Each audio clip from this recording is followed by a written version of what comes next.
साथियों नमस्कार। पिछले साल अक्टूबर में चीन के राष्ट्रपति भारत आए। उन्हें हमारे प्रधानमंत्री जी ने तमिलनाडु में हाथियों का नाच दिखाया। तो चीन के राष्ट्रपति ने कहा ड्रैगन और हाथी को आपस में मिलकर ही नृत्य करना चाहिए, यही दोनों देशों के लिए सही विकल्प है। और पिछले 4 दिनों में इस नृत्य का परिणाम देख रहे हैं। भाइयों, वर्तमान प्रधानमंत्री जी हमारे देश के इतिहास के इकलौते प्रधानमंत्री हैं जो अपने कार्यकाल में 5 बार चीन हो आए हैं। आपको जानकर हैरानी होगी कि चीन बॉर्डर पर 1962 के बाद से लद्दाख में कोई भारतीय सैनिक की जान नहीं गई। 1975 के बाद से सिक्किम और अरुणाचल प्रदेश सीमा पर कोई जान माल का नुकसान नहीं हुआ। लेकिन देश के प्रधानमंत्री की पिछले 6 साल में 18 बार चीन के राष्ट्रपति से मुलाकात हुई और बदले में हमें क्या परिणाम मिले? 40-50 साल की शांति खत्म और अब हमारे 20 सैनिक दर्दनाक घाव सहते हुए शहीद हो गए। मेरा सीधा सा सोचना यह है कि जब आप प्रधानमंत्री होते हुए अपनी विदेश नीति को सुरक्षित नहीं रख पाते, आप भारत की गुटनिरपेक्षता को बरकरार नहीं रख पाते, आप दौड़ दौड़ कर अमेरिका के चरणों में बैठ जाते हो और अपने पुराने साथियों के साथ अपने रिश्ते खराब कर लेते हो, तो आपको अपनी सोच पर विचार करना चाहिए, क्योंकि यह केवल आपकी नहीं बल्कि पूरे देश की नीति है।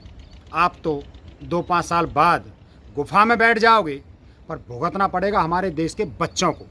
तुम्हारी तो कोई औलाद है ही नहीं, तो तुम क्या जानो बच्चों के भविष्य के लिए माँ बाप को कितनी कुर्बानी देनी होती है, कितना दर्द सहना पड़ता है। लेकिन तुम्हारी गलत नीति से हमारे देश पर संकट है, इस बात को स्वीकार करना होगा। साथियों, आज चीन अगर इतनी हिम्मत कर पाया है तो सिर्फ इसलिए क्योंकि मोदी जी ने अमेरिका से ज़रूर से ज़्यादा नज़दीकियां बढ़ाई हैं और अपने सबसे भरोसेमंद दोस्त रूस की उपेक्षा की है। आप देख रहे हैं कि मोदी जी अमेरिका की यात्राएं करते हैं। सितंबर 2014 में स्टेट विजिट, सितंबर 2015 में ऑफिशियल विजिट, मार्च 2016 में न्यूक्लियर समिट, जून 2016 में स्टेट विजिट, जून 2017 में स्टेट विजिट और सितंबर 19 में हावड़ी मोदी। और रूस की यात्रा जुलाई 2015 में ब्रिक्स समिट, दिसंबर 2015 में स्टेट विजिट, मई 2017 में एनुअल समिट, मई 2018 में रसिया इंफॉर्मेशन विजिट और सितंबर 19 में ऑफिशियल विजिट। आपको स्टेट विजिट और ऑफिशियल विजिट का फ़र्क बताता हूँ।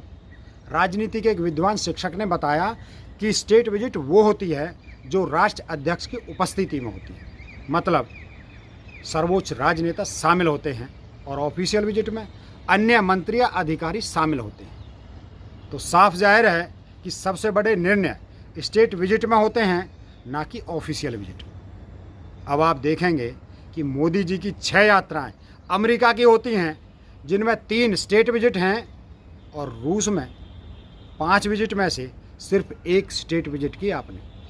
यहाँ साबित होता है कि आपने रूस से कोई संबंध मजबूत करने पर दिलचस्पी नहीं दिखाई, जबकि आप भूल गए कि चाहे 1948 हो, 1962 हो, 1965 हो, 1971 हो या 1999, हर युद्ध के समय अमेरिका और ब्रिटेन ने भारत का साथ नहीं दिया, ना ही हमें लड़ने के लिए हथियार दिए। लेकिन वो रूस ही था जिसने हर युद्ध में भारत की मदद की। ना केवल ज़बरदस्त ताकत वाले हवाई जेट दिए, बल्कि एडमिरल गोरस्कोव जो विमान वाहक पोत विक्रमादित्य है, वो हमें देकर दुनिया की बड़ी ताकत बनाया। भारत की सबसे बड़ी और दुनिया के कई देशों में निर्यात की जाने वाली ब्रह्मोस और अग्नि मिसाइल बनाने में भारत के साथ काम किया, और अभी 5th जनरेशन के फाइटर जेट बनाने में भारत के साथ काम कर रहा है। मतलब भारत में इन विमानों का निर्माण हो रहा है, जबकि अमेरिका ने न हमें कोई बड़ी ताकत दी, ना ही भारत में कोई सैन्य उपक्रम बनाया। फिर भी एक तरफा मोड़ देकर भारत की विदेश नीति को बदल दिया गया और उसका परिणाम है कि आज चीन की बॉर्डर पर हमारे जवानों को अपनी जान देनी पड़ी। वरना हम सब जानते हैं कि अगर अमेरिका दुनिया का बाप है तो रूस दादा है, रूस अमेरिका जैसे बापों का बाप है। हम ये भी जानते हैं कि जमीनी ताकत हो या स्पेस रिसर्च, हर स्तर पर रूस ने भारत का सहयोग किया है। जब रूस को जरूरत थी तब भारत ने चीन पर दबाव बनाया और जब भारत को जरूरत पड़ी तो रूस ने चीन को हड़काया। रूस चीन के ठीक पीछे खड़ा है और हम सामने। रणनीतिक इतिहास और भौगोलिक परिस्थितियां साफ जाहिर करती हैं कि रूस जो मदद कर सकता है वो अमेरिका कभी नहीं कर सकता और ना ही की है। लेकिन अफसोस है कि हमारी सरकार को यह नहीं दिख रहा। भाइयों, क्या कारण है कि पाकिस्तान ने कारगिल में हिमाकत की, तब भी भाजपा सरकार थी। जैसे मोहम्मद के प्रमुख मौलाना मसूद अजहर, अहमद जरगर और शेख अहमद अमर सईद को छुड़ाने के लिए पूरा विमान हाईजैक किया गया, तब भी भाजपा सरकार थी। और आज 3 पड़ोसियों के साथ आपके संबंध खराब दौर में आ गए हैं। उसका क्या कारण है? उसका कारण है कूटनीतिक विफलता। जब आप अपने पड़ोसियों के साथ दुर्व्यवहार करते हैं, उन्हें नीचा दिखाने की कोशिश करते हैं, तो वो देश भी हमारी तरह संप्रभु हैं, उन्हें भी अपने सम्मान की रक्षा का अधिकार है। इसलिए हम अपने ही पड़ोसियों को दुश्मन बना बैठे हैं। भाइयों, आक्रामकता हमेशा काम नहीं आती। कूटनीति अगर मजबूत हो तो किसी भी बॉर्डर पर गोली नहीं चल सकती। खासकर 50 साल से जिस बॉर्डर पर गोली नहीं चली, वहाँ एक साथ 20 जवान खोने पड़े हमें। और नेपाल जो कभी सर नहीं उठाता था, वो आंख दिखा रहा है। बांग्लादेश के मंत्री भारत का दौरा रद्द कर देते हैं। क्यों? क्योंकि वर्तमान भारत सरकार ने आज़ादी के बाद से स्थापित अपनी विदेश नीति को बहुत बड़ा नुकसान पहुंचाया है।